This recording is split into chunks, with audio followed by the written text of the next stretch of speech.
จะดีมีหลักฐานเพราะบ้านช่วยบ้านจะสวยเพราะมีวัดดัดนิสัยบ้านกับวัดผลัดกันช่วยยิ่งอวยชัยถ้าขัดกันก็บรรลัยทั้งสองทางเมื่อวัดดีศรีสงฆ์ทำรงศาสตร์ประชาราษฎร์เลื่อมใสได้สรรเสริญพระสงฆ์ดีศรีศาสตร์ราชจำเริญเหมือนชวนเชิญให้ชื่นชมนิยมกันวัดจะร้างช่วยกันสร้างอย่าร้างวัดคนเซซัดอย่าซ้ำกรรมของเขาได้ช่วยเหลือเกื้อกูลบุญของเราเด็กยังเยาว์ช่วยพยุงจูงเด็กไปพระต้องนำทำดีเป็นผู้ยิ่งโยมต้องวิ่งตามด้วยช่วยศึกษาพระและโยมร่วมช่วยกันพัฒนาศาสนาช่วยคนชาติคนไทย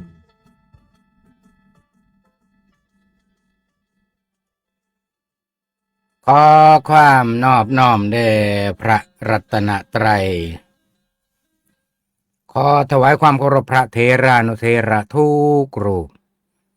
ขอความสุขความเจริญในธรรม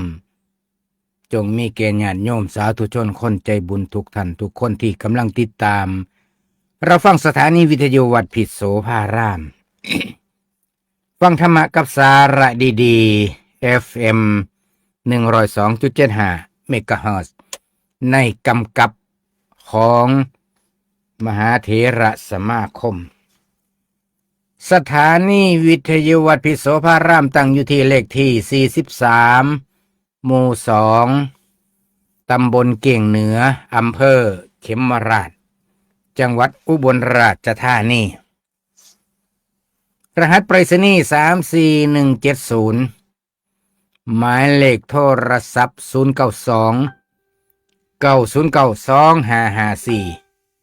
มื้อนี้เป็นวันจันทร์ที่10เดือนสิงหาคมพุทธศักราช2569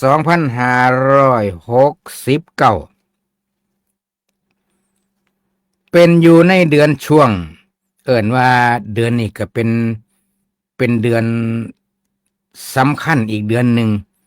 สำหรับประเทศไทย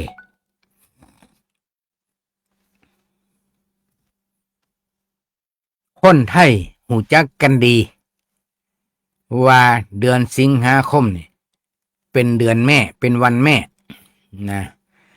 สำหรับทุกท่านทุกคนที่มีหัวอกเป็นแม่และสำหรับทุกท่านทุกคนที่มีหัวอกเป็นลูกของแม่ บางคนอาจสิควบทั้งสองตำแหน่งเป็นทั้งแม่เป็นทั้งลูกอยู่ในขณะนี้ก็ขอแสดงความดีใจนำผู้ที่มีสองตำแหน่ง หนึ่งตำแหน่งเป็นแม่สองตำแหน่ง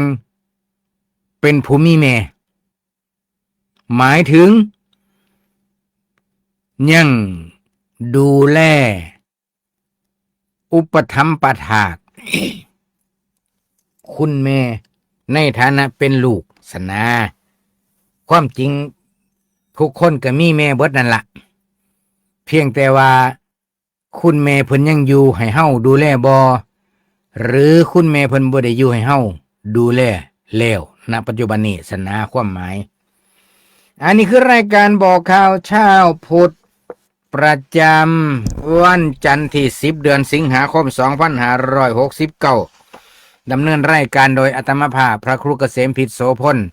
ผู้อำนวยการสถานีวิทยุวัดพิษโสภารามมื้อนี้มาทำหน้าที่ตามปกติก่อนอื่นก็ขออนุโมทนาบุญกับสายท่านศรัทธาเจ้าภาพมื้อวานนี้มีคณะเจ้าภาพชาวบ้านหน้าค่ำซึ่งเป็นญาติเป็นลูกเป็นหลานเป็นเครือญาติสายญาติของหลวงปู่เล็งนะบ้านหน้าค่ำตำบลพังเคนอำเภอหน้าตาลเมื่อวานนี้ได้พากันมาร่วมกันถวายภัตตาหารเพล ซึ่งก็มีหลายท่านมาทำบุญบำรุงสถานีวิทยุ มีแม่มะนี่ทองน้ำบุญมี บ้านหน้าค่ำนี่มาบำรุงสถานีวิทยุ200 บาทแม่ใหญ่จองอุดมญาติก็200 บาทแม่สิมมาโคดวง200 บาทแม่บุญจันทร์ท่องริมสุด200 บาทแม่บรรจงคุณดีนี่ก็200 บาทเมื่อวานนี่ความจริงเพิ่นก็เป็นเจ้าภาพรายเดือนประจำทุกเดือนนะแม่บรรจงคุณดีบันนาคำถัดมาเมื่อเช้านี้ก็มีพ่อใหญ่เผยสืบกรรมบ้านเรื่องอุดมนี่ก็100 บาทพ่อใหญ่หัวใจสิงได้นี่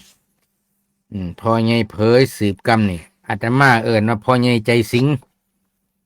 ใจสิงมีความอดทนต่อสู้กับชีวิตบ่ธรรมดาปีนี้คืนฮอดเพิ่นบ่ได้ไปยามก็เลยส่งของฝากไปเป็นของขวัญให้ เพราะว่าวิทยุเครื่องรับฟังก็ติดดับฟังก็บ่สะดวกอาตมาก็เลยหารางวัลให้เป็นของขวัญเพิ่นให้ได้เครื่องใหม่เพราะว่าอายุก็หลายอายุก็หลักเก่าแล้ว ก็เลยสิตนผู้เฒ่าเอาบุญน้ำผู้เฒ่านี่ละอาตมาว่าก็มอบให้เป็นของขวัญเพิ่นไปเครื่องหนึ่งสำหรับเจ้าภาพก็ขออนุโมทนาบุญน้ำเจ้าภาพอาตมามีเจ้าภาพเพิ่นซื้อมาถวายไว้เพื่อว่าสิมอบให้บุคคลสำคัญคุณแม่ยังโบล่ะลงซื้อซะขั้นบ่เปิดอ่านก็จือบ่ได้ แต่มาเป็นเจ้าภาพถวายเครื่องรับฟังวิทยุทั้งอำเภอโพไซบ้านแดงอำเภอโพไซจื้อซื้อบ้านในแล้วแต่ซื้อเจ้าภาพบ่ได้ แม่ใหญ่เพิ่นฟังเพิ่นก็สินั่งหัวขวนอยู่ล่ะโอ้ยมันขี้ลายเนาะพระคูณก็ได้เพิ่นสิว่าอยู่ขออนุโมทนาบุญ กับสถานีวิทยุที่ร่วมลิงก์สัญญาณรายการบอกข่าวเช้าพูดไปออกอากาศในเวลานี้ซึ่งประกอบไปด้วยคลื่นสาธุเรดิโอ FM 101 เมกะเฮิรตซ์วัดท่าพระยาจักรคลื่น FM 90 เมกะเฮิรตซ์วัดน่านล้อมประจวบคลื่น FM 91 เมกะเฮิรตซ์วัดดงไม้งามอำเภอบางสะพานคลื่น FM 99.75 เมกะเฮิรตซ์วัดทางสายบางสะพานประจวบคลื่น FM 96.50 เมกะเฮิรตซ์วัดป่าจริยธรรมอำเภอนาดวงคลื่น FM 101.75 เมกะเฮิรตซ์วัดศรีอุดมวงศ์ตำบลศรีสงครามอำเภอวังสะพุงเลยคลื่น FM 103.75 เมกะเฮิรตซ์ตำบลไผ่ขวางอำเภอเมืองจังหวัดสุพรรณบุรีคลื่น FM 88.75 เมกะเฮิรตซ์วัดป่าชุมชนฝ่าหวนตำบลหน้าค่ำอำเภอศรีเมืองใหม่อุบลคลื่น FM 98.25 เมกะเฮิรตซ์วัดคลองน้ำเย็นทุ่งย่างเมืองอำเภอคิริมาศจังหวัดสุโขทัยคลื่น FM 102 เมกะเฮิรตซ์วัดผู้จวงอำเภอบ้านไร่จังหวัดอุทัยธานีคลื่น FM 103.25 เมกะเฮิรตซ์ธรรมจักรด่านสร้างคลื่น FM 104.75 เมกะเฮิรตซ์ธรรมจักรเกาะแก้วไผ่รงงัวสองพี่น้องคลื่น FM 91.75 เมกะเฮิรตซ์ธรรมจักรดอนตาเพชรพุทธบูชาอำเภอพนมทวนจังหวัดกาญจนบุรี คลื่น FM 89.75 เมกะเฮิรตซ์วัดประดา7รัง ตำบลหนองหลวงอำเภอลาดกระบือกำแพงเพชรขออนุโมทนาบุญทุกสถานีผู้อำนวยการสถานีวิทยุที่ได้เมตตาเอื้อเฟื้อเผื่อแผ่ด้วยความจริงใจเพื่อพระศาสนาเพื่อสังคมด้วยความบริสุทธิ์ใจขออนุโมทนาบุญขอบคุณบุญใดกุศลใดที่เกิดขึ้นจากการทำงานเผยแผ่กับมอบถวายครูบาอาจารย์ทุกรูปที่มีส่วนร่วมเจริญพรศรัทธาญาติโยมเจ้าภาพทุกท่านที่ถวายความอุปถัมภ์บำรุงทุกท่านทุกคนมีหุ้นส่วนมีส่วนที่ร่วมด้วยช่วยกันสิหน่อยสิหลายก็ถือว่ามีหุ้นส่วนน้ำกันได้พลาได้อานิสงส์น้ำกันขอให้เจ้าภาพทุกท่านทุกคนอยู่ไกลอยู่ไกลอยู่มุมใดของโลกที่เป็นกำลังจิตเป็นกำลังใจรวมด้วยช่วยกันคนละนิดคนละหน่อยคนละน้อยบ่มีปัญหาถือว่ามีส่วนร่วมได้ดูแลรักษาถวายความอุปถัมภ์บำรุงได้ร่วมงานเผยแผ่พระพุทธศาสนาร่วมด้วยช่วยกันถือว่าเป็นเจ้าของนำกันซอยกันในฐานะว่าเฮาเป็นพุทธศาสนิกชนบุญนั่นกุศลนั่นขอให้ทุกท่านทุกคนเป็นผู้มีส่วนทั้งเบิดทั้งมวลสุขกายสุขใจคิดสิ่งหนึ่งประการใดที่เป็นไปด้วยชอบประกอบด้วยธรรมแล้วใส่ขอให้เจ้าภาพทุกท่านผู้ฟังทุกท่านจงเจริญงอกงามไพบูรณ์ในหน้าที่การงานขอให้มีโอกาสได้เจริญภาวนาให้มีสติมีปัญญาญาณเกิดขึ้นในจิตในใจรายการบอกข่าวเช้าพุธในมื้อนี้เห็นแสงแดดร่ำไรนิดหนึ่งสายฝนหยุดบ่หยุดกับบ่ไหวล่ะโยมเอ้ยน้ำโขงเต็มฝั่งแล้ว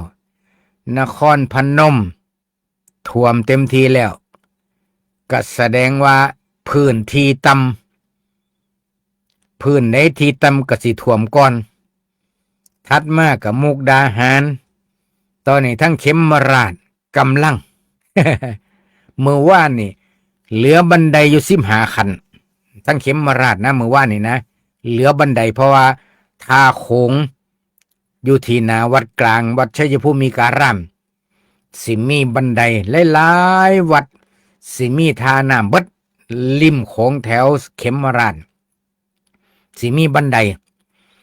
ดคอนกรีตลงไปท่าน้ำย่ามน้ำลดบาดนี้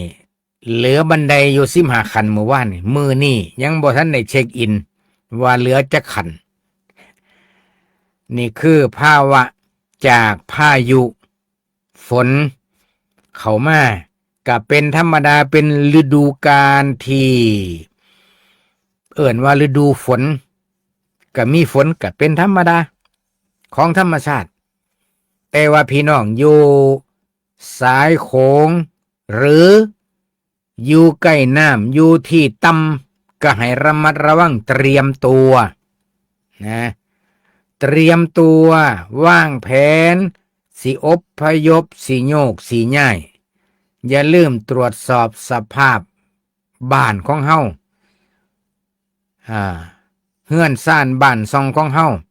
อยู่ในสภาพจังใดก็ให้สำรวจตรวจสอบพิจารณาขั้นอยู่ที่ว่าหนึ่งที่เคยน้ำท่วมสอง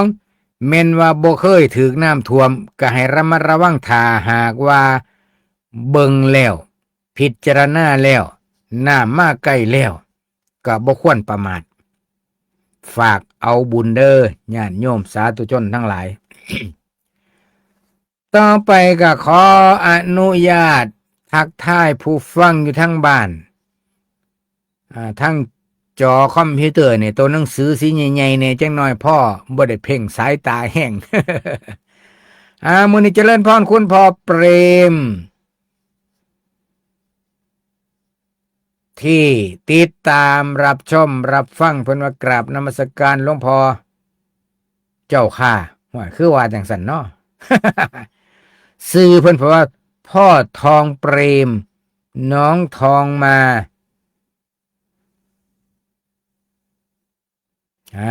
อยู่ดีไม่แห้งบ่ฮู้ว่าพ่อทองเปรมนี่ฟังจากจังหวัดใดเจริญพรคุณก่อนสวยจากบ้านฟ้าหวนกูดเขาปุ่นแล้วก็เจริญพรคุณเกษณีไม้นุชจากนนทบุรีฝนก็คงสิเศร้าตกแล้วล่ะเนาะคือกันกับอุบลมื้อนี้สายฝนหยุดไปเรียบร้อยแต่ว่าสิมีแดดบ่เท่านั้นล่ะพอทองเปรมรับฟังอยู่ท่าพระกรุงเทพเจ้าค่ะเจริญพรเจริญพรโอ้มีคนกรุงเทพฟังตัวสันขออภัยแต่มาจื้อพิกัดบ่ได้พ่อทองเปรมฟังอยู่ท่าพระกรุงเทพสมัยเป็นพระนมเคยเป็นเลาะแถวนั้นโยมเอ้ยมวนหลาย เจริญพรเมสเงียมดาบุตรดีอยู่ดีไม่แห้งจากบ้านหน้าดีจากสวนแตงสวนทัวสวนไห้สวนแตงแม่สำลีเราเมืองกลางอำเภอหน้าตาลแม่สมหญิงมีชื่อจากลพบุรีคุณยายเอิญแอนนาแล้วก็เจริญพรคุณกิดาวันสายทองคุณฉลวยโฉมศรีจากสุพรรณบุรีฟังทางวิทยุคุณเอื้องพรอัมพาพันธ์จากสุพรรณบุรีอู่ทองทางนนทบุรีฟ้าครึมฟ้าครึมฝนแต่ยังบ่ตกเป็นบรรยากาศอึมครึมเนาะ เจริญพรลุงปินอาพรจากวังสะพุงคุณแม่บุญเรื่อนพัดเย็นจากบางสะพานแม่นเนาะน่าสิแม่นบางสะพานพุ่นละ ฝนตกหนักๆแน่นี่หมอกพร้าวคือสิล้นหลายเนาะทั้งประจวบเนาะก็ให้ผู้ฟังทุกท่านทุกคนอยู่ดีมีแห้งคุณยายปันฟังจากพี่กัดได้น้อคุณยายปันเนาะทุกท่านทุกคนที่ติดตามรับฟังช่องทางใดก็ขออนุโมทนาบุญนำทุกท่านทุกคนเด้อขอให้ทุกท่านทุกคนจงมีความสุขกายสุขใจอาตมาพบปะกับญาติโยมในมื้อนี้วันที่10แล้ว11มื้ออื่น12มื้อฮื้อวันที่12มื้อฮื้อนี่ก็เอิ้นว่าเป็นวันแม่แห่งชาติญาติโยมทั้งหลายเป็นวันแม่แห่งชาติศรัทธาญาติโยมพุทธศาสนิกชนคันสิเว้าเรื่องนี้มานะอาตมานี่บ่บรรยายก็ได้เพราะหยังเพราะศรัทธาญาติโยมเข้าใจดีหูจักดีว่าวันที่12สิงหาคมเป็นจังไดยกตัวอย่าง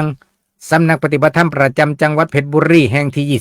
29วัดเขาพระตำบลทับข้างอำเภอเขาย้อยจังหวัดเพชรบุรีอันนี้เพิ่นทำเป็นโครงการเลยนะเพิ่นทำเป็นโครงการเป็นทางการแบบเป็นทางการขอเชิญร่วมงานบวชเนกขมบารมีปฏิบัติธรรมตามแนวสติปัฏฐาน4เพื่อถวายเป็นพระราชกุศลแด่สมเด็จพระนางเจ้าสิริกิติ์พระบรมราชินีนาถพระบรมราชชนนีพันปีหลวงระหว่างวันที่7ถึงวันที่15สิงหาคม2569ณวัดเขาพระตำบลทับข้างอำเภอเขาย่อยจังหวัดเพชรบุรี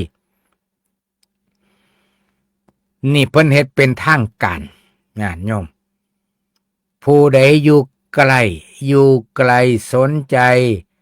อยากไปปฏิบัติธรรมน้ำเพิ่นก็สามารถไปได้ไปร่วมกิจกรรมได้ที่วัดเขาพระตำบลทับข้างอำเภอเขาย่อยจังหวัดเพชรบุรีแต่วันที่7มื้อนี้วันที่10งานสิไปสิ้นสุดยุติเอาวันที่15สิงหาคมนอกจากนี้ในประชาสัมพันธ์ข่าวสารการกุศลแล้วก็ขอเรียนเชิญเจริญพรงานสำคัญในอำเภอเขมราชซึ่งตอนนี้ก็มีงานวันที่15วัดโพเขมราชนะวัดโพเขมราชสิมีงานว่างศิลาฤกษ์พิธีว่างศิลาฤกษ์แล้วก็อัญเชิญร้อยพระพุทธบาทในวัดโพเขมราชวันที่15สิงหาคม2569จึงบอกข่าวเปล่าบุญมาถึงสายท่านศรัทธาในอำเภอเขมราชและอำเภอใกล้ชิดติดกันงานที่2วันที่16สิงหาคมพิธียกช่อฟ้าอุโบสถและทอดผ้าป่าสามัคคีวัดนาเจริญตำบลขามป้อมอำเภอเขมราชจังหวัดอุบลราชธานีแจ้งข่าวเราบุญมาให้พี่น้องทั้งหลายทราบผู้ใดสิไปร่วมงานก็ขอเรียนเชิญเจริญพรตั้งแต่พี่ละ3 โมงเช้าเป็นต้นไป10 นาฬิกาก็เข้าสู่พิธีประกอบ10:29 นาทีประกอบพิธียกช่อฟ้าอุโบสถช่อเอก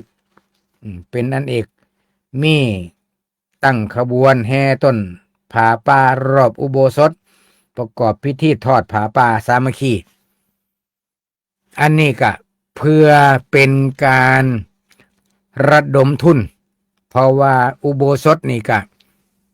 เป็นอาคารอุโบสถนี่เป็น2 ชั้นก็ต้องใส่ทุนใส่เวลาพอสมควรทางวัดจึงแจ้งข่าวเราบุญมาให้พี่น้องพุทธศาสนิกชนได้ทราบทั่วถึงกันนอกจากนี้วันที่20สิงหาคม2569มีบุญสังฆทานเพลวัดศรีเมืองสุขรัตนารามหรือว่าวัดบันแก่งลักดานดั้งเดิมนั่นล่ะเพิ่นสิมีงานถวายสังฆทานเพลแต่ทางวัดได้นิมนต์มาให้อาตมาไปแสดงธรรมในเวลานั้น ในเวลาเพลวันที่20สิงหาคมจึงแจ้งข่าวมาให้พุทธศาสนิกชนตลอดจนถึงว่าพี่น้อง FC ท่านใดอยากไปร่วมบุญกันที่วัดแก่งลักดานแก่งลักดานนะลักดานก็ขอเรียนเชิญเจริญพรไปพบปะกันแจ้งข่าวเราบุญมา ให้พี่น้องศรัทธาญาติโยมทั้งหลายได้ทราบทั่วถึงกันวานิมาทั้งสถานีวิทยุบังสถานีวิทยุกระจายเสียงวัดพิโสภาราม FM 102.75 เมกะเฮิรตซ์มองอาตมานั่งเว้านี่ล่ะปีนี้ครบรอบ22 ปีวันที่29สิงหาคม2569ขอเรียนเชิญเจริญพรพุทธศาสนิกชนผู้มีศรัทธาประสาทะเชิญรวมบุญสังฆทานเพลสถานีวิทยุกับเพื่อทอดผาป่าระดมทุนเพื่อสร้างกองทุนหนุนกองถ้ำในวันเสาร์ที่29สิงหาคม2569อันนี้ก็ที่ทำนี่ก็เพื่อว่าเป็นการสืบสานปณิธานหลวงพ่อใหญ่ที่เพิ่นได้ฝากไว้หวังไว้ว่านี่แหละหลวงพ่อใหญ่วัดพิโสภารามนี่แหละคือน้ำดังเดิมของเพิ่นกะหลวงพ่อบุญเรืองสารโทน้ำสมณศักดิ์เพิ่นกะพระราชปริยัตยากร อดีตเจ้าอาวาสวัดพิโสภารามเพิ่นมีความดำริมาเมื่อ40 ปีที่แล้วว่าเพิ่นสงสารคนเฒ่าคนแก่นอนติดเตียงป่วยติดเตียงหรือเป็นผู้สูงอายุติดบ้านเพราะไปยากมายากแม่นบ่ป่วยก็ไปยากมายากไปวัดก็บ่ถนัดจักสิเป็นนั่งอยู่จังได๋เพราะว่าชราภาพแห้งถนัดแต่ว่านั่งกำนอนหลวงพ่อเพิ่นก็เลยเป็นห่วงเฮ็ดจังได๋จังสิให้ญาติให้โยมผู้ชราภาพติดบ้านติดเฮือนหรือว่าป่วยติดเตียงมีโอกาสได้ฟังเทศน์ฟังธรรมเสมือนดังได้ไปวัดญาติโยมเพิ่นก็เลยมีความดำริจังสี่ล่ะอยู่มาจนถึงพศ2547พระอาจารย์พระครูเมตตาปุญโญภาสเจ้าคณะอำเภอบางสะพานปัจจุบันเจ้าอาวาสวัดทางสายปัจจุบันจังได้มาสนองงานมาตั้งสถานีวิทยุขึ้นที่วัดพิโสภารามเลขที่43หมู่2ตำบลเก่งเหนืออำเภอเขมราชจังหวัดอุบลราชธานีแล้วก็ได้มอบหมายให้อาตมาเป็นผู้ดูแลรักษาให้ได้บ่เพิ่นว่า อาตมาก็บ่เข้าใจดอกเพราะว่าบ่รู้เรื่องไม่รู้เรื่องอะไรเลยแต่ก็ในเมื่อหลวงพ่ออุปชาในเมื่อพระอาจารย์เพิ่นมอบหมายงานให้ทำงานบ่ให้อยู่ซื่อๆบ่ให้เสียข้าวสุกบ่ให้เสียกินข้าวสุกเปลืองข้าวสุกซื่อๆ ความหมายเพิ่นให้มอบหมายให้ทำงานด้านนี้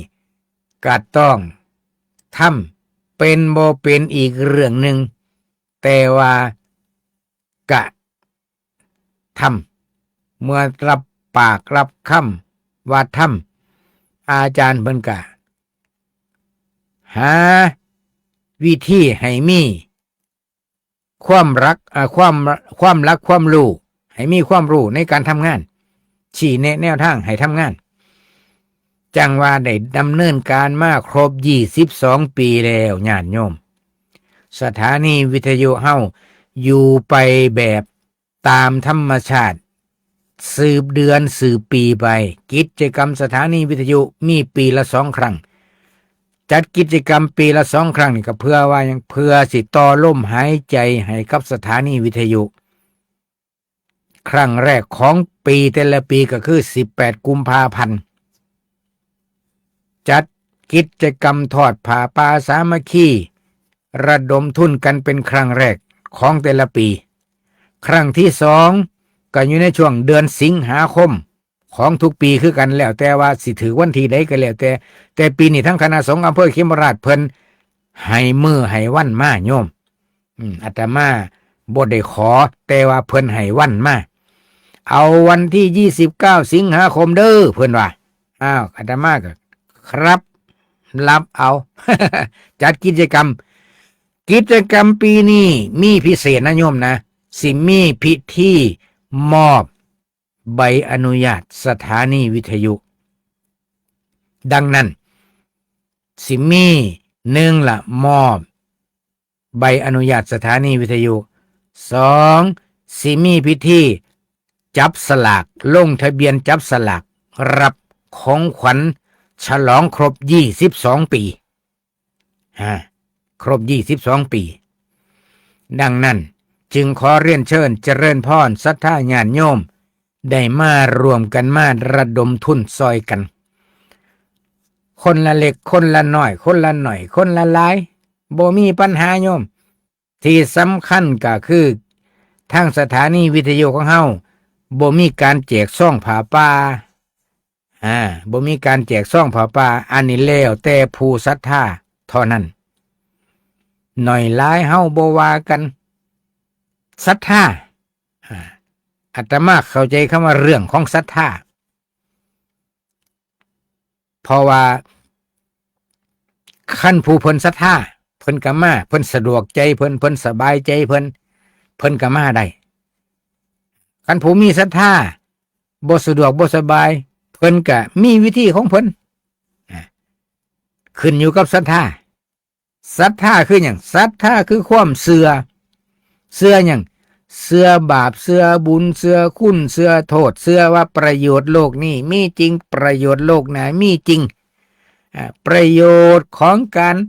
ทำคุณงามความดีมีจริงนี่เอิ้นว่าศรัทธาจึงขอเรียนเชิญเจริญพรเด้อออกตนญาติโยมจังไดก็อาตมากับบ่ได้อีหยังนั้นก็อาศัยแต่ว่าแล้วแต่เทวดาเพิ่นสิเมตตาคันเทวดาเพิ่นเมตตาเพิ่นอีตนศาสตร์เพิ่นก็สิเลตามาเบิ่งนี่ดอกอาตมาคือจังซี่นะ เป็นกันเองขั้นผู้มีศรัทธาน่ะมันมอนใจนะภาษาอีสานน่ะมันมอนใจมันสะดวกใจมาก็สบายบ่ได้มาก็สบายผู้บ่ได้มาก็โทรศัพท์มาบอกข่าวกันเอาทักทายกันพูดคุยกันแบบพี่แบบน้องแบบลูกแบบหลานแบบพ่อแม่กับลูกจังสินะก็แจ้งให้ศรัทธาญาติโยมทั้งหลายได้ทราบทั่วถึงกันอันนี้เว้าเรื่องสถานีวิทยุว่า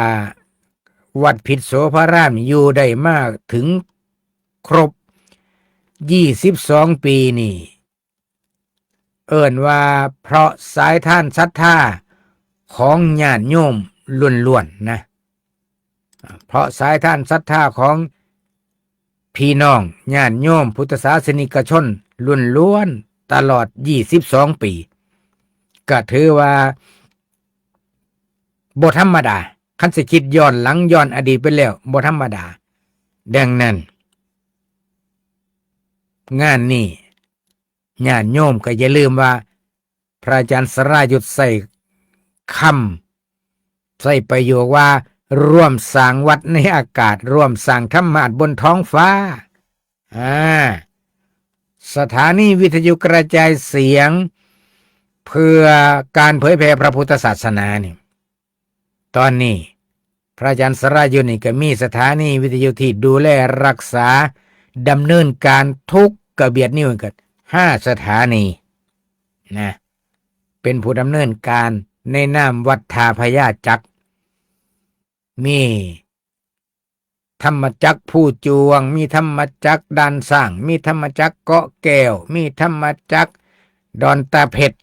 นี่เพิ่มขึ้นมาใหม่ออกอากาศมาให้ญาติให้โยมได้สดับรับฟังธรรมะมา2 เดือนแล้วก็ต้อง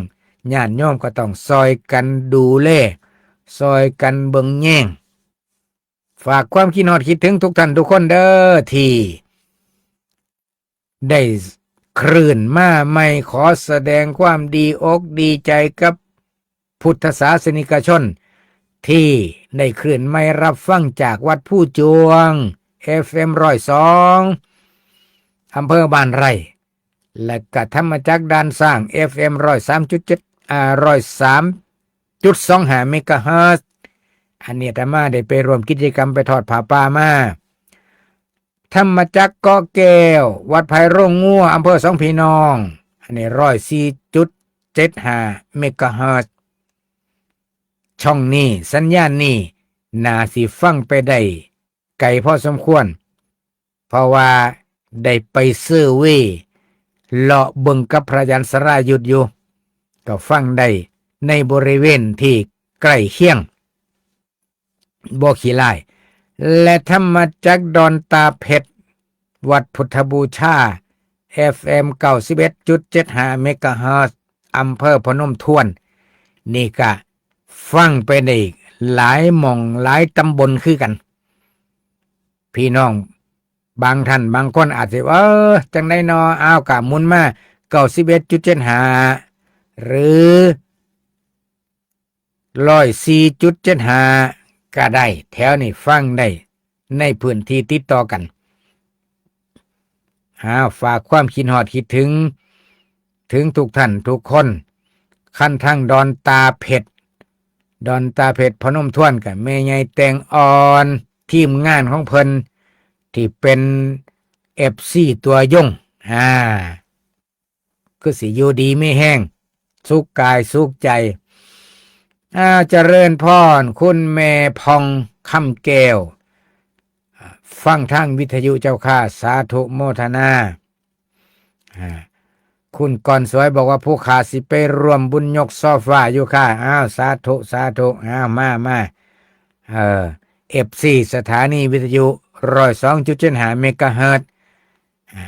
มาน้ำเสียงวิทยุก็ว่าไป ขาน้อยหู้ข้าวทั้ง102เด้อขาน้อยเลยได้มาร่วมบุญยกโซฟาน้ำเพิ่นก็ว่าไปญาติโยมทั้งหลายในเดือนสิงหาคมนี่ผู้ใดก็เว้าติดปากกันนะวันแม่แห่งชาติกำลังสิบรรยายมีสายโทรศัพท์มานะบัดเจริญพรนมัสการหลวงพ่อโทษจากสุพรรณอำเภอดอนเจดีย์นะจ๊ะโอ้ดอนเจดีย์บ่จ้าดอนเจดีย์คือฟังภาษาอุบลได้ฟังได้จะพูดไม่ได้เคยโทรมานาดก็ไม่ได้โทรแต่ฟังประจำเที่ยงจะเปิดถึงเวลาเที่ยงจะเปิดฟังคืนไหนคืนอะไรนะที่อยู่แต่ฟังคืนวิทยาจักรก็ดีแต่งูงี้แต่ที่เนี้ยที่ด้านฉางแล้วฟังชัดทุกคนฟังด้านสร้างชัดเจนดีเนาะจะด้านสร้างดีฟังจากด้านสร้างจ้ะแต่ฟังที่จริงเมื่อก่อนก็ฟังข้องอาจารย์ต้นนะทีนี้บางทีลมพัดก็ให้ไปได้ฟังมาตั้งแต่สร้างด้านฉางนะได้ฟังบ้านนี้ได้คืนด้านสร้างแล้วคืนบ่หายลมพัดบ่หายบ้านนี้จะไม่ให้มันอาจารย์ท่านบอกอยู่บนยอดเข้านะใช่ฟังอันนั้นนะแมนฝนตกบ่ตกมือซ้ำสมันเลยอยู่ห้องหนึ่งนะมาร์กมันกะแหลกกว่านขาไว้ต้องเอาท่วมไปพักหนึ่ง2 วันก็เห็นดินมาโตกนะเขาดีก็เซลดอนเจดีนะอยู่ดีมีแห้งสุขกายสุขใจเด้ออาจารย์นมัสการหลวงพ่อสาธุมื้อนี้ได้กำลังใจจากอำเภอดอนเจดีญาติโยมฟังจากคลื่นอำเภอด่านสร้างธรรมจักรด่านสร้างเพราะว่าอยู่เทิงเขาวัดอยู่เทิงเขาอยู่ด่านสร้างอยู่เทิงผู้จวงกะอยู่เทิงเขาวัดอยู่เทิงเขาดีใจน้ำพี่น้องอำเภอดอนเจดีเพราะดอนเจดีนี่ติดกันกับด่านสร้างเด้พื้นที่ติดกันกับบ่ไกลกันแห้งกับฟังได้ก็แสดงความดีอกดีใจน้ำออกตนญาติโยมผู้ที่ได้สัญญาณคลื่นไม่ฟังชัดเจ้าอาตมาเดินทางไปแถวนั้นก็เปิดวิทยุเช็คมองนี่ฟังได้ชัดมองนี่ฟังได้ชัดก็หูจักดีใจน้ำเว้าเรื่องแม่บัดคำเดียวญาติโยมคำเดียวคำว่าแม่สระเอมอม้าไม่เอกอ่านว่าแม่มีความหมายลึกซึ้งอย่างยิ่งนักลึกซึ้งขนาดใดมีความหมายลึกซึ้งว่ามันสะท้อนให้ถึงว่าคนผู้ที่มีความรักมีความเสียสละมีการให้กำเนิดมีการเลี้ยงดูมีความปรารถนาดีที่มีต่อลูกเอิ้นว่าในชีวิตของเฮานี่แม่นี่อาจสิถึงเป็นผู้ให้กำเนิดเป็นผู้เลี้ยงดูเป็นผู้คอยอบรมสั่งสอนหรือแม้แต่ว่าผู้ที่ทำหน้าที่เสมือนแม่ด้วยความรักและความเสียสละก็เอิ้นกันแม่คือจังพระสงฆ์นี่แถวอีสานนี่นะ อิ้นไม่ออกก็สิเอิ้นว่าไม่ออก เป็นหยังคือเอิ้นไม่ออก เพราะว่าเป็นผู้ที่มีความเอื้อเฟื้อเพื่อแผ่ถวายความอุปถัมภ์บำรุงพระสงฆ์สามเณรนักบวชเสมือนกับว่าแม่เลี้ยงลูกยังไงอย่างนั้น เออเพิ่นก็เลยว่าแม่ออกคันโยมผู้ชายเกินพ่อออก นะเอาสายที่สองเจริญพร เจ้าบ่ว่า ฮัลโหล น้องละมาจัดการจ้ะค่ะ ฟังเสียงในวิทยุเด้อฟังเสียงในโทรศัพท์วิทยุอยู่ห่าง จ้าวิทยุปิดแล้ว ๆไม่ออกโทษจากไสนอ อันจากว่าน้องคุณจ้าตำบลตากแดด หนองคุณตำบลตากแดดอำเภอตากการพืชผล จ้า เป็นในฟังชัดเจนอยู่บ่โซนทั้งนั้น ชัดเจนขนาด มันบ่หว่ำไปหว่ำมาบ่ บ่ โอ้ โอ้ยตั้งทุกมื้อทุกวันขนาดตั้งทุกคืน อืม ทานที่หาวันเบิดเทื่อหนึง อันคันเป็นไปได้ก็หาแนวมันเสียบปลั๊กไฟได้เด้อ ก็น้อยบ่เอาไฟเสียบปาก บ่ จาน มักใส่แบบใส่แบตเตอรี่บ่ จ้าชายทาน อืมไม่ออกอายุเท่าไรปีนี่ 85กันหน่อย 85โอ้ได้โทรศัพท์ไปคุยนำรายการสำเนียงเสียงเหนือบ่ บ่ได้โทรบ่มีผู้โทรให้ขนาดโทรบ่เป็น โอ้จังสั่นติ มีผู้โทรให้นี่ อ๋ออันเด็ดเคยได้ฟังบ่ล่ะสำเนียงเสียงเหนือ เคย เอออยู่ดีมีแห้งเด้อขอบใจหลายๆที่โทรมาบอกว่าฟังจากไส จ้าอันโอ้ยขน่อยเพิ่งมาได้บุญอันนี่นะสร้างอันสังฆทานกันน่ะ สังฆทานวันที่29สิงหาเด้อ ยังมาสร้างอยู่นี่ล่ะ โอ้ยขน่อย วันเสาร์ที่29 ถ้าชาลาหยุดสิมาแล้วเนาะ โอ้ก็สิลำบากเพราะเดินทางไกลบ่ไหว แม่นี่ดอก เห็นใจเพิ่นพอในพรรษานำ จ้า ยินดีมีแห้งเด้อแม่เด้อ จ้า สาธุว่างสายได้บ้านนี้เจริญพร มีสายต่อไปบ่บ้านนี้เจริญพร ฮัลโหล นมัสการเจ้าค่ะหลวงพ่อ แม่นี่แม่ค่ำเนาะ โดยกันหน่อย โอ้ เมื่อคืนนี่ว่าสิโทรฟังไปฟังมาโอ้ยเพิ่นมาพร้อมหน้าเพียงตากันว่าสิโทรใกล้เวลาสิเบิดแล้วบ่โทร อืม ขอบคุณเด้อหลวงพ่อเดี๋ยวของขวัญมาให้ว่าสิโทรมื้อไรก็บ่ได้ฟังเนี่ยอยู่มิตรไป แสดงว่าสุขภาพแข็งแรงคะแนวนี่ โอ้ยไปโรงเรียนกศนเขาก็ให้ไปสอบไปโรงเรียนผู้สูงอายุก็ไปก็เลยบ่ได้อยู่ อืม ไปนำพระเจ้าเขาเจ้าให้ไปก็ไปจังว่ามื้อนี้คือฝนบ่ตก ที่ว่าได้ของฝากอีหยังคือยังบ่ได้ฝากหยังมาให้ เอาหลวงพ่อฝากของขวัญหยังสันมาให้ เพิ่นไปฮอดอยู่เนาะสันเนาะ สวยอา เพิ่น จารย์สนใจ เพิ่นบ่รายงานเลยเด้พัดแต่เมื่อน่ะมีจัดว่ามันเอียนลงตุ่ม บทผู้ขาก็บ่เห็นเพิ่นคือกันลูกเด้เพิ่นใส่บาตรน่ะเพิ่นนั่นน่ะมาเพิ่นพาใจยามเพิ่นมาบิณฑบาตซุมื้อเพราะว่าลูกก็อยู่นั่นนาหนทางใต้บ้าน ลูกหลานมาให้เพิ่นน่ะว่า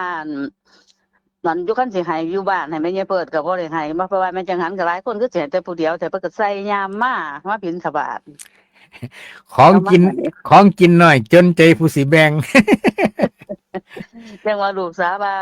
เพิ่นน่ะเอามาให้เพิ่นน่ะบ่ทันได้บอกเพิ่นได้ว่าอั่นสิไปสังฆทานวันที่29เพิ่นฮู้อยู่บ่ว่าซั่นเนาะบ่ได้บอกลูกเพิ่นใส่บาตรคุมื้อนี้ ว่าบ่เห็นเพิ่นออกไปแต่ลูกเพิ่นน่ะใส่บาตรอยู่หน้า เพิ่นว่าดินแต่แม่ค่ำเพิ่นว่าแล้วแต่เพิ่นสิให้ว่าจังก็ไปให้แม่บุญผืนหนึงให้แม่ยายเพิดให้แม่ยายเพิดก็ให้ลูกสาวน่ะผู้หนึงก็ผู้ละผืน จังว่าโอ้ยบ่ได้โทรขอบคุณน้องพลอยจักเทื่อน้องบ่ได้อยู่เฮาก็ได้อยู่มื้อนี้ว่าซั่นดอก อ๋อ รถรถเป็นจังไหนล่ะหลวงพ่อมันบ่มีคนอยู่เฮือนแถวนี้นั่นเฮือนข้างกันนี่เขาเจ้าก็ไปกรุงเทพเฮือนนึงเขาเจ้าก็ไปอยู่นาบ่มีไผบ้านนี่มาละสีบ่ไปนำนั่นป่วย อื เพิ่น ม ละลงไปชลบุรีมาลงไปชลบุรีแล้วลูกผัวเพิ่นก็ไปนำดอกเป็นเฮือนป๋าไว้เฮือนใต้กันบ่มีคนน่ะเม็ดเป็นเมืองหวางผู้กาก็อยู่ผู้เดียว โอ้ ลูกก็อยู่นา อืม เขาว่าให้มานอนนํอยู่บ่แม่ว่าซั่นโอ้ยบ่มาก็ย่าดอกนอนอยู่นาก็บ่จักรถไถบ่จักอีหยังสิ่งของหลายแนวบ่ต้องป๋ามาดอกผู้ข้าว่า อยู่ดีมีแห้งเด้อวันที่29จังพ่อกัน สาธุนมัส ส่ว กาน ร ส่วนบริวารมานำเพื่อสิได้มาจับสลาก โดย อืม วันอยู่ เออ แม่หอยแม่อันนำบ่โทรมาแม่อัน เสี่ยวโทรมาหาบ่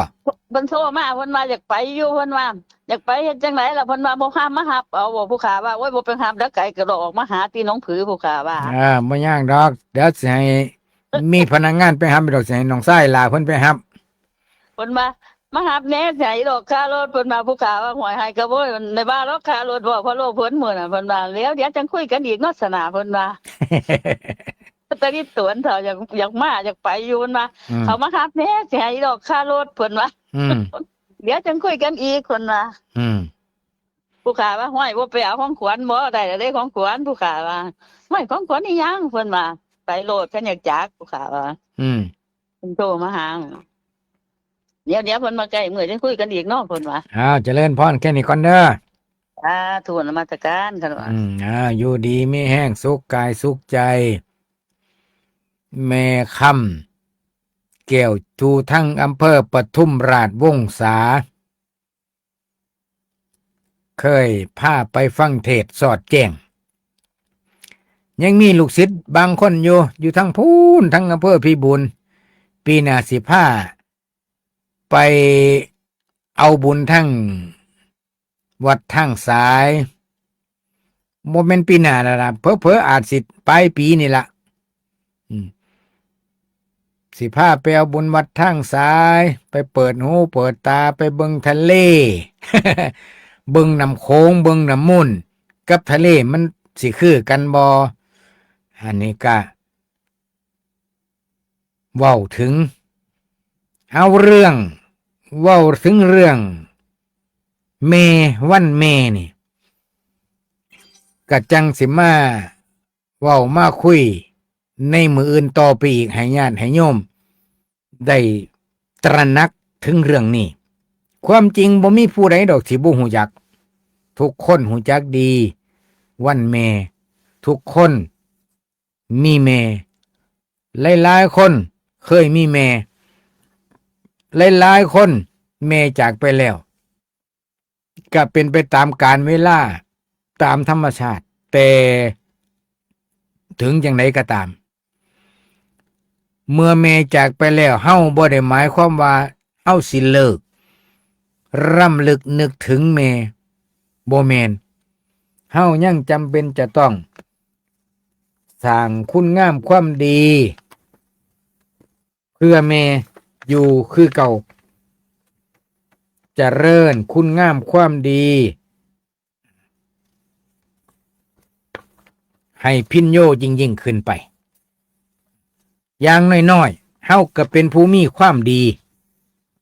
และมีความดีแล้วก็จังสิสามารถ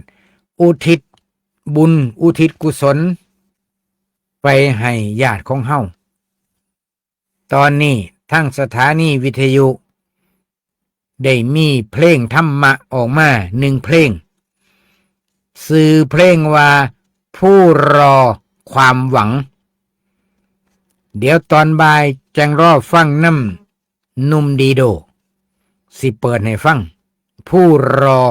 ความหวังเกี่ยวกับประวัติของพระเจ้าพิมพิสารและกับญาติของพระเจ้าพิมพิสารนะต่อไปนี้ญาติโยมทั้งหลายก็พากันตั้งใจมื้อนี้สิพาว่าคำแพส่วนกุศลให้กับบุคคลที่เฮาฮักให้ญาติให้โยม ว่าตามอาตมาในเสียงวิทยุนี่ล่ะอิทังเมมาตาปิตุนังโหตุสุขิตาโหตุมาตาปิตโรขอส่วนบุญกุศลนี้จงสำเร็จแก่บิดามารดาของข้าพเจ้าขอให้มารดาบิดาของข้าพเจ้าจงมีความสุขอิทังเมยาตินังโหตุ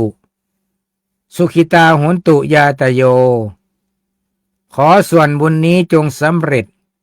แก่ญาติทั้งหลายของข้าพเจ้า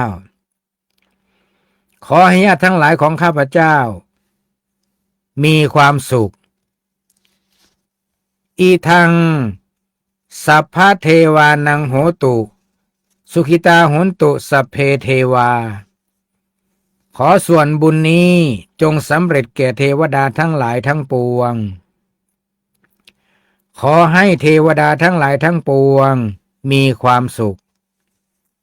อีทังสัพพะเปตานังโหตุสุขิตาโหตุสัพเพเปตาขอส่วนบุญนี้จงสำเร็จแก่เปรตทั้งหลายทั้งปวงขอให้เปรตทั้งหลายทั้งปวงมีความสุขอีทังสัพพะเวรินังโหตุสุขิตาโหตุสัพเพเวรีขอส่วนบุญนี้จงสำเร็จแก่เจ้ากรรมนายเวรทั้งหลายทั้งปวงขอให้เจ้ากรรมนายเวรทั้งหลายทั้งปวงมีความสุขอีทังสัพพะสัตตานังโหตุสุขิตาโหตุสัพเพสัตตาขอส่วนบุญนี้จงสำเร็จแก่สัตว์ทั้งหลายทั้งปวงขอให้สัตว์ทั้งหลายทั้งปวงมีความสุขทั่วหน้ากันเทินให้ญาติโยมผู้ใดจื้อได้ก็เอาไปเว้าทุกมือเด้อโดยเฉพาะช่วงนี้เฮาต้องว่าสุมือได้สิเป็นเรื่องดีอิทังเมมาตาปิตุนังโหตุสุขิตาโหตุมาตาปิตโรให้เว้าทุกวันอิทังเมมาตาปิตุนังโหตุนะบ่แม่นโหนนะโหตุต้องโหตุบ่แม่นโหนตุสุขิตาโหตุมาตาปิตโรทุกมือเจริญเมตตาญาติโยมนี่ล่ะเฮาทำคุณงามความดีมาตลอดมีการให้ทานรักษาศีลเจริญภาวนาเฮาก็มาแผ่เมตตาจังซี่ล่ะสำหรับมื้อนี้รายการบอกข่าวเช้าพุธเบิดเวลา